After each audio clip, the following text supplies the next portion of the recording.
여러분 반갑습니다. 오늘은 그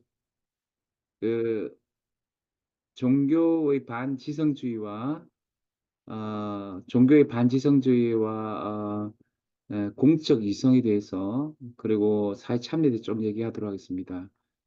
한국 개신교는 굉장히 반지성주의를 좀 많이 보여주고 특별히 코로나19 팬데믹 상황 속에서 우리 정강훈 현상을 대표하는 극우 개신교 진영의 이 광자의 정치가 겉으로 보면 우파 정치고 보수 신앙이 결합된 것 같지만 굉장히 어떤 반지성주의 양상이 있었죠. 그래서 이걸 이제 사실은 얘기했던 게 리처드 호프스테트라고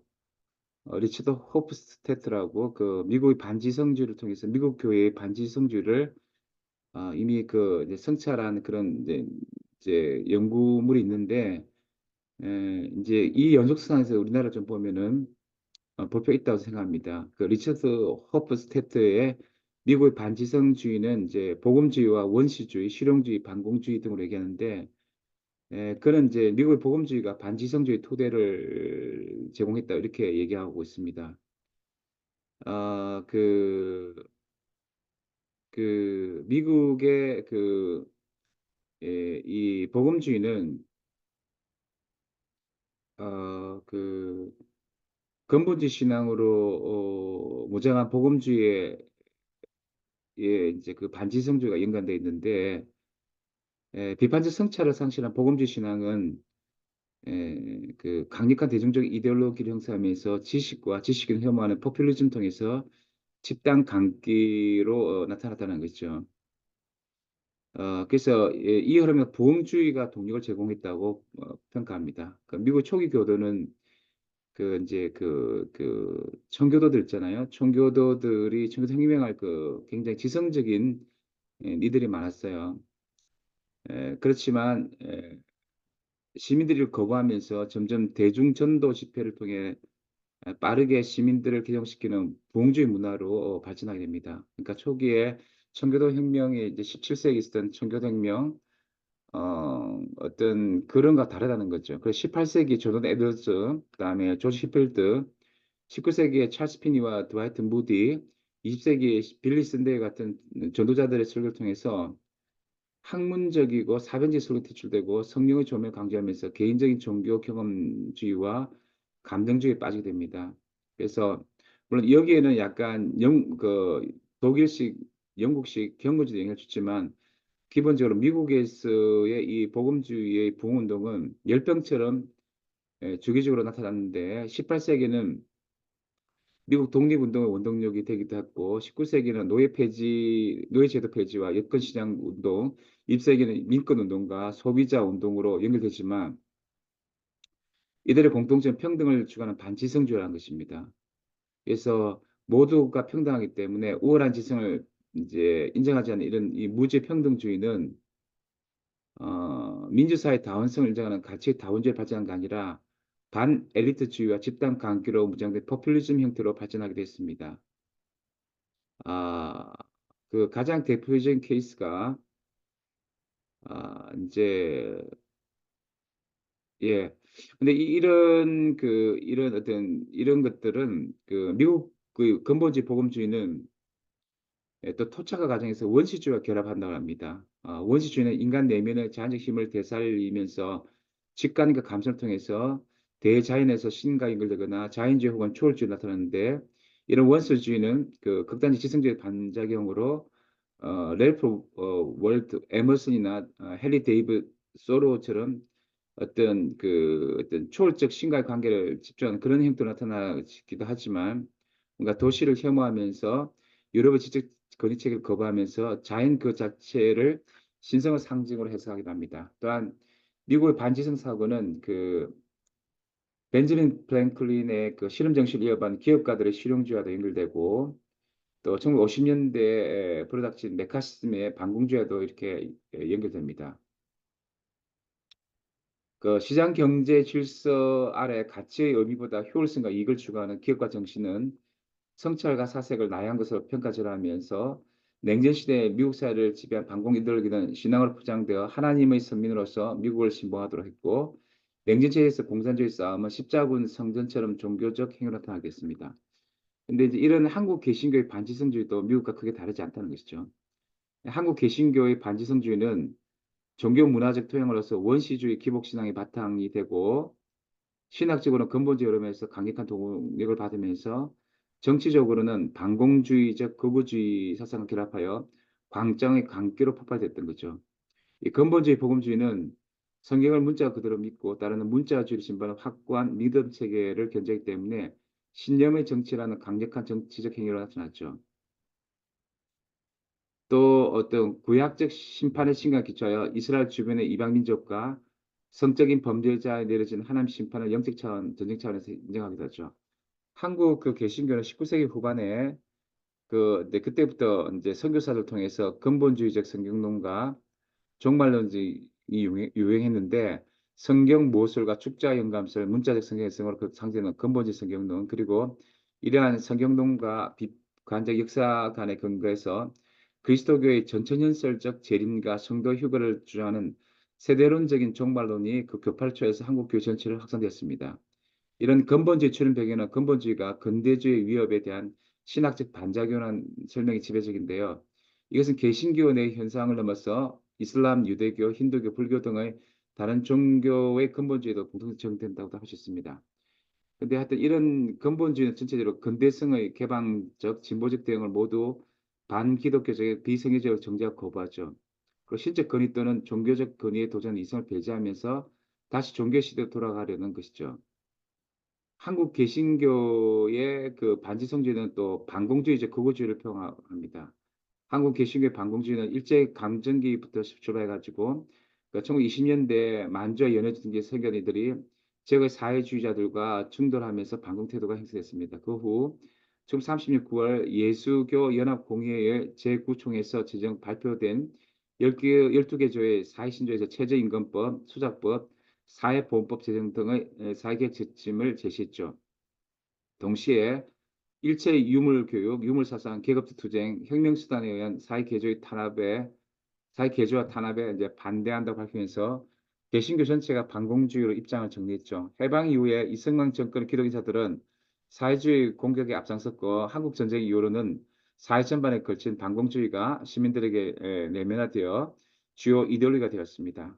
개신교는 공산주의를 무신론으로 신봉하는 사탄의 체제를 여겼고 공산주의자들을 적그리스도 간주하면서 반공주의적 보수신앙을 강하게 시작했던 것입니다. 이 개신교의 반공주의에 대한 철저한 헌신에 불구하고 1970년에 들어서 조금씩 변화를 맞았는데 박정희 정권 하에서 민주화 운동에 가담했던 일부 개신교 인사들과 단체, 도시산업선교회, 세계교회협의회 등들이 영국으로 몰면서 개신교는 정치권과 새로운 관계 설정을 고민했죠. 이때 개신교 보수 진영과 정치 세력이 손을 맞잡은 직접적인 사건은 국가 조천 기도회죠. 1965년 한국 대학생 선교회 김준곤 목사의 제안으로 시작된 국가 조찬 기도회는 종교 분리하에 나라를 위한 애국심과 신앙심이 결합한 순수한 의로 출발했지만 그러나 1980 들어서 군부 독재 정권을 옹호하면서 전두환과 신군부 세력을 이집트에서 이스라엘을 구출해낸 모세로 표하면서 민족의 큰 지도자로 초항하게 이르렀죠. 이 시기에 한국교회는 반공주의를 전면에 부각시키면서 군부 정권의 비호 속에서 상당한 성장을 이룰 수 있습니다.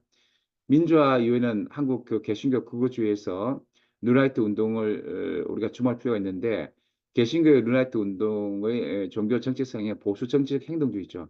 신앙적으로는 적극적인 정치 참여를 긍정하고 더 나아가 사회운동이 개신교의 사명이라 보았으며 정치적으로는 극우적 성향을 보이면서 반공, 반이슬람, 반동성의 흐름을 이어갔습니다. 이러한 어떤 그 보수 정치 행동주의는 온건한 복음주의 사회운동과 국가 조찬 기도의 종교 정책 태도와 선별적 결합을 형성한 것이죠. 개신교 루라이트 운동은 배타주의와 혐오를 바탕으로 하고 있고 자신을 제약하는 모두 옳지 않은 것으로 보며 이를 악이나 사탄 등의 종교 수사를 이용하며 배치한 점에서 반지성주의하셨습니다. 특히 친북 자익 세력을 극도로 혐오하며 악한 영에 빗대어고 있고 영적 전쟁을 선포하며 승리를 쟁취한다 이렇게 강조합니다. 또한 1980대 중후반에 반공주의와 결발을 선언한 교회협의 반작용으로 탄생한 한기총은 개신교를 대표하는 연합기구로 몸집을 키우면서 반공적 행동주의를 표방하면서 광장의 구국기도와 대규모 집회를 개최하게 이뤘죠. 최근 정강훈 현상으로 대표된 기독교 거부 집단의 대표적인 사례일 것입니다. 개신교 거부 집단은 자신의 신념, 순수한 애국심과 신앙심을 신성하는데 자신과 생각이 다를 경우 마음을 완전히 닫으며 우군과 적국을 구별하여 상대방을 파멸시키는 목표를 갖고 있습니다. 이러한 한국 개신교의 반지성적 흐름은 공정력에서 합리성을 무시한 채 자신들만의 독백으로 사회를 변화시켜 왔죠. 그래서 이제 우리 사실 복음주의가 굉장히 공적 이성으로서 합리성이 결여된 경우가 많습니다. 이런 입장에서 봤을 때 우리가 조금 고려할 입장은 존 롤스의 그런 어떤 정치적 자유주의랄까 거기서 나타난 공적 이성 이런 것들을 우리가 좀 주목할 필요가 있고 그다음에 그 하브마스가 말하는 의사성 합리성도 우리가 조금 고려해야 합니다. 그래서 하버마스가 말하는 그 의사성 이성은 우리가 공론장에서 좀 더 시민민주를 확대해서 의사성 합리성을 이제 우리가 주관 그런 인데 이런 어떤 하버마스의 입장은 사실은 우리가 후기에 가면 갈수록 공론장에서 그 종교적 또는 사회자본 이런 것들을 고려하면서 우리가 종교도 공론장에서 합리적 이성으로 작동해야 되는데 근데 이 비지정적이 굉장히 곤란하다는 거죠. 그래서 적어도 이 종교적 이성은 뭔가 공적 영역에서 합리성을 갖고 있어야 되는데 이런 부분에서 사실은 이제 또 미로슬라프 볼프 같은 경우도 종교가 굉장히 공적인 합리성을 가져야 된다 이렇게 얘기를 하죠. 뭐 그 우리가 이제 1900 신교 국교의 30년간의 종교 전쟁 산물 이후로 홉스나 또는 어떤 여러 가지 사회 경로에서 저 뭐냐면은 그 조금 그 공적인 이성의 종교적인 이성에 이렇게 많이 좀 이렇게 그 이렇게 배제당하기도 했지만 지금은 그런 건 아닌데 너무나 이제 그 공적인 합리성이 결여되는 이런 것들이 이렇게 막 그 이렇게 치고 들어가면 안 되다 공적 영역에서. 그래서 우리가 좀 더 그 공적 합리성을 통해서 사회 공동성과 공공성을 추구하는 그런 이제 이성이 돼야 되는 거죠. 또는 이제 그 우리가